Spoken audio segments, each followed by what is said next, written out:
看到街头乞讨为生的同类，你鼓励对方不要放弃希望。你走进一家商店求职，可对方刚看到你身上的数字就把你拒之门外，隔壁的店铺也接连关门表示拒绝。你将仅剩的1枚硬币留给了乞丐。经过社会的毒打，你终于接受了自己卑微的身份，饿了钻进垃圾桶捡食，困了睡在灰暗的角落。午夜，你听到有人在欺负一个0号女孩，你想伸张正义，但换来的是对方的一顿毒打。恍惚间，你似乎看到了一个月光下的天使，其实对方就是女孩。她将受伤的你拖进角落，照顾你，陪伴你。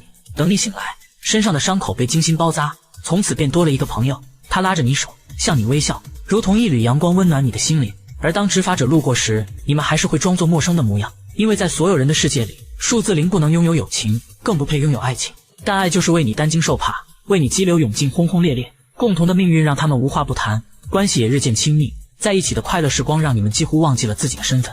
这天，你们通过草丛